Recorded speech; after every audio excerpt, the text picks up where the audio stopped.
വിവാഹം കഴിഞ്ഞ് ജീവിതകാലം മുഴുവൻ അതേ സ്നേഹത്തോടെ ജീവിക്കുക എന്നതാണ് വിവാഹിതരാകാൻ പോകുന്ന എല്ലാവരുടെയും സ്വപ്നം. പക്ഷെ പല കാരണങ്ങൾ കൊണ്ടും ബന്ധങ്ങൾ വേർപിരിയാറുണ്ട്. ഇതിൽ തന്നെ വിവാഹം കഴിച്ച് കുറച്ച് നാളുകൾക്കുള്ളിൽ തന്നെ വേർപിരിയുന്ന ബന്ധങ്ങളാണ് അധികവും. ഇതല്ലാതെ ജീവിതത്തിൻ്റെ പകുതിയും ഒരുമിച്ച് ജീവിച്ച ശേഷം വേർപിരിയുന്നവരുണ്ട്. ഈ അടുത്ത കാലത്ത് എന്നോട് ഒരാൾ ചോദിച്ചു, ഇത്രയും കാലം നീണ്ടു നിന്ന ബന്ധം എങ്ങനെയാണ് ചിലർക്ക് അവസാനിപ്പിക്കാൻ സാധിക്കുന്നത്? അവസാനിപ്പിക്കാനായിരുന്നെങ്കിൽ പിന്നെ എന്തിനാണ് ഇവർ ഇത്രയും കാലം ഒന്നിച്ച് ജീവിച്ചത്? അങ്ങനെ വേർപിരിയുന്ന ഒരുപാട് ആളുകളെ ഇപ്പോൾ നമ്മൾ കാണാറുണ്ട്. എന്താണ് ഇത്രയും നാൾ കഴിഞ്ഞ് വേർപിരിയാനുള്ള കാരണം? ഇത്തരം വേർപിരിയലുകൾക്ക് സാക്ഷ്യമാകുന്ന ഓരോരുത്തരെയും സംശയമാണിത്. 20-30 വർഷം ഒന്നിച്ച് ജീവിച്ചതിന് ശേഷം ദമ്പതികൾ പിരിയുന്നത് എന്തുകൊണ്ടാണ്? ഇങ്ങനെയുള്ള വേർപിരിയലിനെ ഗ്രേ ഡിവോഴ്സ് എന്നാണ് പറയുന്നത്. ഇനി അതിൻ്റെ കാരണങ്ങൾ എന്താണെന്ന് നമുക്ക് നോക്കിയാലോ?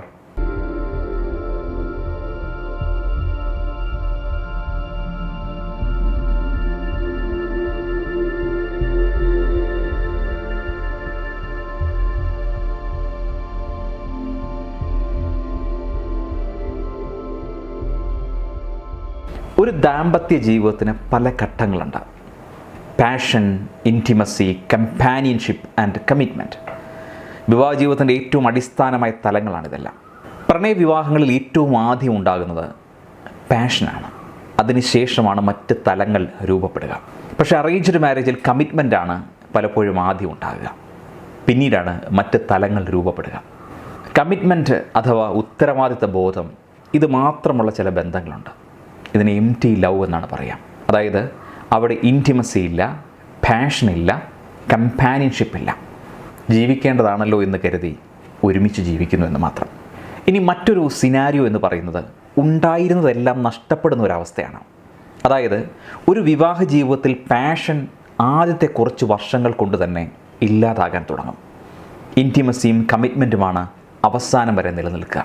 എന്നാൽ ഈ ബന്ധങ്ങളുടെ നിലനിൽപ്പ് പല കാര്യങ്ങളെയും ആശ്രയിച്ചിട്ടാണ് നിലനിൽക്കുക. കാര്യങ്ങൾ തുറന്ന് സംസാരിക്കുന്നത്, പരസ്പര ബഹുമാനം, സ്നേഹം പ്രകടിപ്പിക്കുന്ന രീതികൾ, അംഗീകരിക്കൽ, ഇവയ്ക്കൊപ്പം ഓരോരുത്തരുടെയും വ്യക്തിത്വം അതിനെ സ്വാധീനിച്ചിരിക്കും. ഇൻറ്റിമസി ഫേസ് എത്രത്തോളം നന്നായിട്ട് മുന്നോട്ട് കൊണ്ടുപോകുന്നു അത്രയും ഉറപ്പുണ്ടാവും നമ്മുടെ ബന്ധങ്ങൾക്ക്. എന്നാൽ ഈ ഫേസിൽ നമ്മുടെ സമൂഹത്തിൻ്റെ സ്വാധീനം വലിയ രീതിയിൽ ഉണ്ടാവാറുണ്ട്. അതായത് വിദേശ രാജ്യങ്ങളിലൊക്കെ വിവാഹം നടക്കുന്നതെന്ന് പറഞ്ഞാൽ വ്യക്തികൾ തമ്മിലാണ്. നമ്മുടെ നാട്ടിലത് കുടുംബം, സമൂഹം, മതം എന്നിങ്ങനെയുള്ള ഒരുപാട് എക്സ്റ്റേണൽ കാര്യങ്ങളുടെ അടിസ്ഥാനമാക്കിയിട്ടാണ്, അല്ലെങ്കിൽ അതിൻ്റെ ഒരു അടിസ്ഥാനത്തിലാണ് നടക്കുന്നത്. അതുകൊണ്ട് തന്നെ ദമ്പതികൾ തമ്മിലുള്ള ബന്ധം ദൃഢമാകുന്നതിലും മോശമാകുന്നതിലും അവർക്ക് ചുറ്റുമുള്ള സമൂഹത്തിനും കൂടി നമ്മുടെ സംസ്കാരത്തിൽ പങ്കുണ്ട്. അമിതമായിട്ടുള്ള ഇത്തരം ഇടപെടലുകൾ ഇൻറ്റിമസി ഫേസിനെ നശിപ്പിക്കാനുള്ള പ്രധാന കാര്യമാണ്, അതിന് പങ്കുവഹിക്കുന്നുണ്ട്. പലപ്പോഴും മക്കളുടെ ദാമ്പത്യ ജീവിതത്തിൽ പ്രശ്നങ്ങളുണ്ടാകാൻ മാതാപിതാക്കളുടെ അമിതമായ ഇടപെടലുകൾ കാരണമാകാറുണ്ട്. അഭിപ്രായ വ്യത്യാസങ്ങൾ, വിശ്വസതയിലേക്കുള്ള കോട്ടം, കുറ്റപ്പെടുത്തലുകൾ, കുഞ്ഞുങ്ങളില്ലാത്ത അവസ്ഥ, രോഗങ്ങൾ, പരസ്പരം വളരെ കാലം അകന്നു നിൽക്കേണ്ടി വരുന്ന അവസ്ഥ തുടങ്ങിയ കാര്യങ്ങളൊക്കെ ഈ ഫേസിനെ മോശമാക്കും. പലപ്പോഴും ഈ ഇൻറ്റിമസിയും കമ്പാനിയൻഷിപ്പും ഒക്കെ തകരുമ്പോഴാണ് വിവാഹമോചനം എന്നതിലേക്ക് ആളുകൾ എത്തിച്ചേരുന്നത്. ഇൻറ്റിമസി ഇല്ലെങ്കിലും എല്ലാവരും എന്ത് കരുതുമെന്നൊക്കെ കരുതി ബന്ധങ്ങളിൽ നിന്ന് കടിച്ചു തൂങ്ങുന്നവരേറെയാണ്. ഇല്ലെങ്കിൽ കുട്ടികൾക്ക് വേണ്ടി ബന്ധത്തിൽ തുടരുന്നവരേറെയുണ്ട്. സമൂഹത്തിന് വേണ്ടി അല്ലെങ്കിൽ കുട്ടികൾക്ക് വേണ്ടി ബന്ധത്തിൽ തുടരുന്നതിനെയാണ് എംപ്റ്റി ലവ് എന്ന് പറയുന്നത്. ഇവിടെ കമ്മിറ്റ്മെൻറ്റ് എന്ന ഫേസ് മാത്രമേ ഉള്ളൂ. എന്നാൽ ഞാൻ നേരത്തെ പറഞ്ഞ പോലെ എല്ലാ ഫേസും ഒരുപോലെ വരുന്ന ആരോഗ്യകരമായ ഒരു കണ്ടീഷൻ ഉണ്ടായാൽ മാത്രമേ ആ കുടുംബജീവിതം ഭംഗിയായിട്ട് പോവുള്ളൂ. ജീവിതത്തിൻ്റെ പകുതിയും ഒരുമിച്ച് ജീവിച്ച് ആളുകൾ വേർപിരിയുന്നുണ്ടെങ്കിൽ അതിൻ്റെ കാരണം എംപ്റ്റി ലവ് ആണ്. അതിൽ നിന്ന് അവരെ ഡിവോഴ്സിലേക്ക് എത്തിക്കുന്നതിന് പിന്നിൽ ഒരുപാട് കാരണങ്ങളുണ്ട്. എംപ്റ്റി ലവ് എന്ന സ്ഥിതി ഒരുപാട് നാൾ കണ്ടിന്യൂ ചെയ്തു പോകുമ്പോൾ അത് ഡിവോഴ്സിലേക്ക് എത്തിപ്പെടും. കുട്ടികൾക്ക് വേണ്ടിയോ അല്ലെങ്കിൽ സമൂഹത്തിനെ ഭയന്നൊക്കെ വിവാഹ ജീവിതത്തിൽ വർഷങ്ങളോളം തുടരുകയും അവസരം കിട്ടുമ്പോൾ അതിൽ നിന്ന് രക്ഷപ്പെടാൻ ശ്രമിക്കുകയും ഒക്കെ ചെയ്യുന്നതാണ് ഈ ഒരു അവസ്ഥയെന്ന് പറയുന്നത്. ഈ ഒരവസ്ഥയിലേക്ക് എത്തുന്നതിന് പല കാരണങ്ങളും ഓരോരുത്തർക്കും വ്യത്യസ്തമായിട്ടുണ്ടാവും. വിശ്വസ്തത നഷ്ടപ്പെടുത്തുക, പരസ്പരം അംഗീകരിക്കാൻ പറ്റാതെ വരിക, അങ്ങനെ പല അസ്വസ്ഥതകളും അവസാനം ഡിവോഴ്സ് സംഭവിക്കുന്നു. അതുപോലെ ഡിവോഴ്സിനുള്ള മറ്റൊരു കാരണം ഒന്നിച്ചുള്ള വളർച്ചയ്ക്ക് സാധ്യതയില്ല എന്നുള്ളൊരവസ്ഥയാണ്. പലപ്പോഴും വിവാഹത്തിന് ശേഷം സ്ത്രീ ഭർത്താവിൻ്റെ കുടുംബത്തിലേക്ക് താമസം മാറുക എന്നത് നമ്മുടെ നാട്ടിലെ സംസ്കാരത്തിൻ്റെ ഭാഗമാണ്.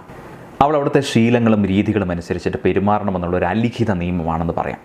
പക്ഷേ പ്രായപൂർത്തിയായ ഒരാൾക്ക് പലപ്പോഴും തൻ്റെ ശീലങ്ങളും രീതികളും മാറ്റുന്നതിന് ധാരാളം പരിമിതികൾ ഉണ്ടാവുകയും അതിനൊരുപാട് സമയം ആവശ്യമായിട്ട് വരികയൊക്കെ ചെയ്യും. ഇത് പലപ്പോഴും ബന്ധങ്ങളിൽ പല പ്രശ്നങ്ങളും ഉണ്ടാക്കാറുണ്ട്. ഒരുപാട് നാൾ അഡ്ജസ്റ്റ് ചെയ്ത് ജീവിച്ച് ഒരു പോയിൻ്റ് എത്തുമ്പോൾ ഇനിയും തൻ്റെ വ്യക്തിത്വം പണയം വെച്ച് ജീവിക്കേണ്ടിയില്ല എന്നുള്ളൊരു ചിന്ത പലരിലും ഉണ്ടാവും. തൻ്റെ പങ്കാളി സാമ്പത്തികമായിട്ടും സാമൂഹികമായിട്ടുള്ള തൻ്റെ വളർച്ചയ്ക്ക് പ്രോത്സാഹിപ്പിക്കുകയോ കൈത്താങ്ങാകുകയോ ചെയ്യുന്നില്ല എന്ന് മാത്രമല്ല, അതൊരു വെല്ലുവിളി കൂടിയാണ് എന്ന തിരിച്ചറിവും കൂടി ഉണ്ടാകുമ്പോഴാണ് വിവാഹമോചനത്തിലേക്ക് പലരും അതൊരു ഓപ്ഷനായിട്ട് എടുക്കുന്നത്. രണ്ടു പേരുടെയും വ്യക്തിത്വം എത്രമാത്രം അങ്ങനെ തന്നെ നിലനിർത്താനായിട്ട് രണ്ടു പേർക്കും സാധിക്കുന്നുണ്ടോ ആ ബന്ധം ഉറച്ചതായിരിക്കും. നമുക്ക് ആവശ്യമുള്ളതുപോലെ നമ്മുടെ പാർട്ണറിനെ മാറ്റിയെടുക്കാൻ ശ്രമിക്കരുത് എന്ന് ചുരുക്കം. ദമ്പതികൾക്ക് അവരുടേത് മാത്രമായ സമയവും ഇടവും എപ്പോഴും ആ കുടുംബത്തിനുണ്ടാവണം. അങ്ങനെ ഒന്ന് നീണ്ട വർഷങ്ങൾ കഴിഞ്ഞിട്ടും ഉണ്ടായിട്ടില്ലെങ്കിൽ വിവാഹമോചനമല്ലാതെ മറ്റെന്താണ് അവർ ചിന്തിക്കുക? പല വിവാഹ ബന്ധങ്ങളും പിരിയാനുള്ള മറ്റൊരു കാരണം എന്താണെന്നറിയോ? വിവാഹേതര ബന്ധങ്ങളാണ്. ജോലി ചെയ്യുന്ന സ്ഥലങ്ങളിൽ നിന്നോ അല്ലെങ്കിൽ സൗഹൃദങ്ങൾക്കിടയിലോ അല്ലെങ്കിൽ സോഷ്യൽ മീഡിയയിൽ നിന്നൊക്കെ ഉണ്ടാകുന്ന ബന്ധങ്ങൾ അല്ലെങ്കിൽ ഒരു മൂന്നാമതൊരാളുടെ ഇടപെടൽ എന്ന രീതിയിൽ ജീവിതത്തിലേക്ക് വന്നു ചേരുമ്പോഴാണ് അത് പലപ്പോഴും വിവാഹമോചനങ്ങൾക്ക് കാരണമാകുന്നത്.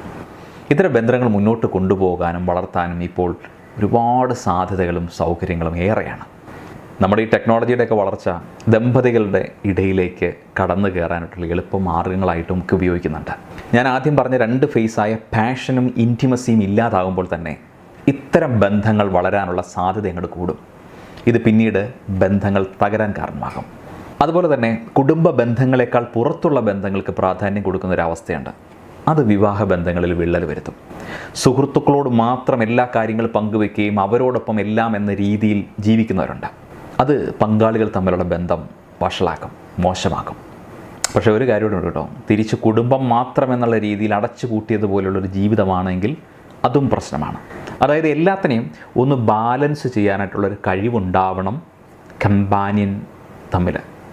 വിവാഹമോചനങ്ങളിലേക്ക് എത്തിപ്പെടുന്ന പലരും പരസ്പരമുള്ള ആശയവിനിമയത്തിലെ കുറവ് കൊണ്ടാണ് ഈ അവസ്ഥയിലേക്ക് എത്തിപ്പെടുന്നത്. ഒരു റിലേഷൻഷിപ്പിൽ പരസ്പരമുള്ള മനസ്സിലാക്കലിന് കമ്മ്യൂണിക്കേഷൻ വളരെ പ്രധാനമാണ്.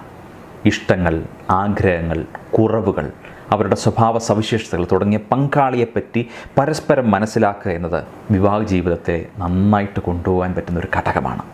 പലപ്പോഴും നമ്മുടെ സമൂഹത്തിൽ വിവാഹത്തിന് ശേഷം ഒരു വ്യക്തി അയാളുടെ ഇഷ്ടങ്ങളും താല്പര്യങ്ങളും പലപ്പോഴും അയാളുടെ കരിയർ പോലും വേണ്ടെന്ന് വെക്കുന്ന സന്ദർഭങ്ങൾ കാണാറുണ്ട്. ഓരോ വ്യക്തിയും അവരുടേതായ ഇഷ്ടങ്ങൾ ഇല്ലാതാകുമ്പോൾ അത് വിവാഹ ജീവിതത്തെ ബാധിക്കാറുണ്ട്, തകർച്ചയിൽ എത്തിക്കാറുണ്ട്. അതിന് പകരം രണ്ടാളുകളുടെയും ഇഷ്ടങ്ങൾ പരിഗണിച്ച് അവരുടെ ജീവിതം വളരുന്ന രീതിക്കനുസരിച്ചിട്ട് പ്ലാൻ ചെയ്തു കഴിഞ്ഞാൽ എത്ര നല്ലതായിരിക്കും. അതെല്ലാം പരസ്പരം സംസാരിച്ച് തീരുമാനിക്കാനുള്ള ഇടവും സമയവും കുടുംബത്തിലുണ്ടാവണം. വിദേശത്തൊക്കെ വിവാഹത്തിന് മുൻപ് വരനും വധുവും തമ്മിൽ അടുത്തറിയാനുള്ളൊരു സമയമുണ്ട്. കോർട്ട്ഷിപ്പ് പീരീഡ് എന്നാണ് ഇതിനെ പറയുക. ഒന്നിക്കാൻ താല്പര്യമുള്ള രണ്ട് പേർ തമ്മിൽ പരസ്പരം മനസ്സിലാക്കാനുള്ള സമയമാണിത്. നമ്മുടെ നാട്ടിൽ പലപ്പോഴും എൻഗേജ്മെൻറ്റൊക്കെ കഴിഞ്ഞിട്ടാണ് ഇത്തരം ഒരു അവസരം കിട്ടുക. അതുകൊണ്ട് തന്നെ പിന്നീട് പരസ്പരം ഒത്തുപോകില്ല എന്നറിഞ്ഞിട്ടും പലരും വിവാഹിതരാകുന്നുണ്ട്. എന്നാൽ ധൈര്യത്തോടുകൂടി ഇത്തരം കാര്യങ്ങൾ എനിക്ക് ഒത്തുചേർന്ന് പോവില്ല എന്ന് മനസ്സിലാക്കിയിട്ട് വേണ്ടാന്ന് വെച്ച് പോകുന്ന ആൾക്കാരും. എന്തായാലും നമ്മുടെ സമൂഹത്തിലും ദമ്പതികളാവാൻ പോകുന്നവർക്ക് കോർട്ട്ഷിപ്പ് പീരീഡ് നൽകണമെന്നാണ് എൻ്റെ അഭിപ്രായം. ഭാവിയിലെ പല വലിയ പ്രശ്നങ്ങൾ ഒഴിവാക്കാൻ ഇതൊക്കെ സഹായിക്കും. പക്ഷേ എത്രത്തോളം നമ്മുടെ ഈ കാലത്തെ മാതാപിതാക്കൾ അത് അക്സെപ്റ്റ് ചെയ്യാതിരിക്കും. പല ബന്ധങ്ങളും ഡിവോഴ്സിലേക്ക് പോകുന്നത് പലപ്പോഴും കുട്ടികൾ വളർന്ന് അവരുടെ ലോകത്തിൽ അവരുടേതായ ജീവിതം തുടങ്ങുമ്പോഴാണ്. പല വിവാഹ ജീവിതങ്ങളും കുട്ടികൾ എന്ന ഒറ്റ കാരണങ്ങൾ കൊണ്ടാണ് നിലനിൽക്കുന്നത്. അതുകൊണ്ട് തന്നെ കുട്ടികളോടുള്ള കമ്മിറ്റ്മെൻറ്റ് തീരുന്ന ആ ദിവസം പങ്കാളിയുമായി ബന്ധിച്ചിരിക്കുന്ന ചരടില്ലാതാകും. പിന്നീട് അത് ഡിവോഴ്സിലേക്ക് എത്തും. കമ്മിറ്റ്മെൻറ്റ് മാത്രമുള്ള എംപ്റ്റി ലവ് ഫേസിലാണ് ഇത്തരം വിവാഹമോചനങ്ങൾ കൂടുതലും കണ്ടുവരുന്നത്. ഈ ചൂഷണ സ്വഭാവമുള്ള ബന്ധങ്ങളിൽ വിവാഹമോചനങ്ങൾ ഒരു രക്ഷപ്പെടലാണ്. മാനസികവും ശാരീരികവും സാമ്പത്തികവും അതിക്രമങ്ങളും ചൂഷണങ്ങളും നേരിടുന്ന ഒരുപാട് ആളുകൾ നമുക്കിടയിലുണ്ട്. എന്നാൽ വിവാഹം കഴിഞ്ഞ് ആദ്യഘട്ടത്തിലൊന്നും തന്നെ ഇതിനെക്കുറിച്ചൊരു തിരിച്ചറിവുണ്ടായാൽ പോലും അതിൽ നിന്ന് പുറത്തു വരാനായിട്ട് സാധിക്കാറില്ല. ഏറ്റവും ഒടുവിൽ കിട്ടുന്ന കച്ചിത്തുരുമ്പിലാവും അവർ രക്ഷപ്പെടുക. അപ്പോൾ കാലമേറെ കഴിഞ്ഞിട്ടുണ്ടാവും. ലഹരി അടിമയായവർ, വ്യക്തിത്വ വൈകല്യമുള്ള പങ്കാളികൾ, വർഷങ്ങളോളം ചികിത്സിച്ചിട്ടും മാറാത്ത രോഗമുള്ളവർ എന്നിവരോടൊപ്പം വർഷങ്ങളോളം ജീവിച്ച ശേഷം സ്വന്തം ജീവിതം കണ്ടെത്താൻ ആഗ്രഹിച്ച് വിവാഹ ബന്ധത്തിൽ നിന്ന് പുറത്തിറങ്ങുന്നവരാണ് ഇവരിലേറെയും. എല്ലാ വിവാഹമോചനവും തടയാൻ കഴിയുന്നതോ തടയേണ്ടതോ അല്ല. വിവാഹമോചനം എന്നതിൽ പരിഗണിക്കേണ്ട ചില കാര്യങ്ങളുണ്ട്. വ്യക്തികൾ എത്രമാത്രം ഈ ബന്ധം നിലനിർത്താൻ ത്യാഗം ചെയ്യേണ്ടി വരുന്നു എന്നറിയോ? ചൂഷണപരമായ ഒരു ബന്ധത്തിലുള്ള വ്യക്തിയാണോ അവർ? മാനസികമോ ശാരീരികമായ ബന്ധം നേരിടുന്നവരാണോ അവർ? എന്നിങ്ങനെ ഒരുപാട് കാര്യങ്ങൾ നമ്മൾ പരിഗണിക്കണം. ഒന്നിച്ചു പോകാൻ സാധിക്കാത്ത ആളുകൾ വിവാഹമോചനം നേടുന്നത് തന്നെയാണ് നല്ലത്. ആളുകൾ ഒട്ടും മാറാനോ ചികിത്സ തേടാനോ തയ്യാറാവാത്ത സാഹചര്യമുണ്ടെങ്കിൽ പ്രത്യേകിച്ചും ഇത്തരത്തിൽ വിവാഹമോചനം നേടുന്നവർ സമൂഹത്തിൽ നിന്നും കുടുംബത്തിൽ നിന്നും എന്തിനേറെ സ്വന്തം മനസ്സിൽ നിന്ന് പോലും ഒരുപാട് വെല്ലുവിളികൾ നേരിടാറുണ്ട്. അതെല്ലാം മറികടക്കുകയാണ് വേണ്ടത്. വിവാഹമോചനം നേടുമ്പോൾ കുറ്റപ്പെടുത്താനും മാനസികമായി തകർത്താനും ഒരുപാട് ആൾക്കാർ നമുക്ക് ചുറ്റുമുണ്ടാവും. ആത്മവിശ്വാസത്തോടെ അതിനെല്ലാം നേരിടുക എന്നത് തന്നെയാണ്. അതിന് വിദഗ്ധരുടെ സഹായം വേണമെന്നുണ്ടെങ്കിൽ അത് തേടാൻ മടിക്കരുത്. റീഹാബിലിറ്റേഷൻ കൗൺസിൽ ഓഫ് ഇന്ത്യയുടെ ലൈസൻസുള്ള RCI ലൈസൻസുള്ള ഒരു ക്ലിനിക്കൽ സൈക്കോളജിസ്റ്റിനെ കാണുന്നതിൽ ഒരു തെറ്റുമില്ല. ഈ ഡിവോഴ്സൊക്കെ കഴിഞ്ഞിട്ട് തുടർന്നുള്ള ഒരു ലൈഫിന് ഒരു കൃത്യമായ ഒരു പ്ലാനിംഗ് ഒക്കെ വേണം. സാമ്പത്തികമായ ഭദ്രത ഉറപ്പാക്കണം, ഒരു ജോലി കണ്ടുപിടിക്കണം, കുട്ടികളുടെ ഭാവിയും അതിനെക്കുറിച്ചിട്ടുള്ള കാര്യങ്ങളെക്കുറിച്ചിട്ട് നമുക്കൊരു സംസാരിച്ചൊരു തീരുമാനം ഉണ്ടാക്കണം. വിവാഹമോചനം നേടിക്കഴിഞ്ഞ് മാതാപിതാക്കളുടെയോ ബന്ധുക്കളുടെയോ അരികിലേക്കൊന്നും പോരുത്. സ്വന്തമായി താമസിക്കാൻ ഒരിടം കണ്ടെത്തണം. നിങ്ങളുടെ മനസ്സ് ശാന്തമാകാൻ പറ്റിയ എന്തൊക്കെയാണോ അതൊക്കെ നിങ്ങൾ ചെയ്യാനായിട്ട്, അല്ലെങ്കിൽ അതിന് പറ്റിയ ഒരു ഇടം കണ്ടെത്തുക, അത്തരം കാര്യങ്ങൾ ചെയ്യാം. വേർപിരിയൽ ഒരിക്കലും ഒരു നല്ല അനുഭവമല്ല. പക്ഷേ വേറെ വഴിയില്ലെങ്കിൽ അതിനെക്കുറിച്ച് ചിന്തിക്കുന്നത് ഒരു തെറ്റുമല്ല. നിങ്ങളെ സ്വയം കണ്ടെത്താനും സന്തോഷത്തോടെ ജീവിക്കാനും പഴയ മുറിവുകൾ ഉണങ്ങാനുമൊക്കെ നിങ്ങൾക്ക് കുറച്ച് സമയം വേണ്ടി വരും. അതിന് കൊടുക്കുക. ഡിവോഴ്സ് കഴിഞ്ഞിട്ട് ഉടനെ തന്നെ നിങ്ങളുടെ ജീവിതം പഴയ പോലെ ആകുമെന്നൊന്നും പ്രതീക്ഷിക്കരുത്. സമയമെടുക്കും. മാനസികമായി ഒരുപാട് വെല്ലുവിളികൾ നേരിടേണ്ടതായിട്ടൊക്കെ വരും. ചിലപ്പോൾ വിഷാദത്തിലേക്കൊക്കെ പോകും. അത്തരം സാധ്യതകളൊക്കെ ഉണ്ടെങ്കിൽ ഒരു പ്രൊഫഷണൽ ഹെൽപ്പ് തന്നെ ചെയ്യണം. ഒറ്റയ്ക്ക് ഒന്നും ഡീൽ ചെയ്യാനായിട്ട് ശ്രമിക്കരുത്. നല്ലൊരു പ്രൊഫഷണൽ കൗൺസിലറെ കാണണം. വിവാഹമോചനങ്ങളോട് പ്രത്യേകമായൊരു വിമുക്തതയുള്ളൊരു നാടാണ് നമ്മുടേത്. വിവാഹത്തിന് ഒരു പാവമോ തെറ്റോ ഒന്നുമല്ല, നമ്മുടെ ഒരു തീരുമാനമാണ്. നമുക്കിഷ്ടമില്ലാത്തൊരു കാര്യം നമ്മളിൽ നിന്ന് എടുത്തു കളയുന്നു എന്ന് കരുതി ഞാനെപ്പോഴും ഡിവോഴ്സിനെ പ്രൊമോട്ട് ചെയ്യുന്ന ഒരാളാണെന്നൊന്നും കരുതരുത് കേട്ടോ. കാര്യം ഒട്ടും യോജിക്കാൻ പറ്റില്ലാത്ത ഒരാൾ എന്തിനാണ് അവിടെ നിന്ന് പോകുന്നത്? സമൂഹത്തെ പേടിച്ചിട്ടോ ചുറ്റുപാടുകളെ പേടിച്ചിട്ടോ? എപ്പോഴും ലൈഫിൻ്റെ ഇമ്പോർട്ടൻസിനെ മനസ്സിലാക്കിയിട്ട് ജീവിതം മനോഹരമാക്കാനുള്ള നല്ല തീരുമാനങ്ങളെടുക്കുക. അതിനാദ്യം ഹെൽത്തി ആയിട്ടുള്ളൊരു തോട്ട് ഉണ്ടാവണമെങ്കിൽ ഹെൽത്തി ആയിട്ടുള്ളൊരു ശരീരം ഉണ്ടാവണം, നല്ല ബന്ധങ്ങളുണ്ടാവണം, അത്യാവശ്യം ജീവിക്കാനുള്ളൊരു ചുറ്റുപാടുണ്ടാവണം, നിലപാടുകളുണ്ടാവണം. Have a great day. By.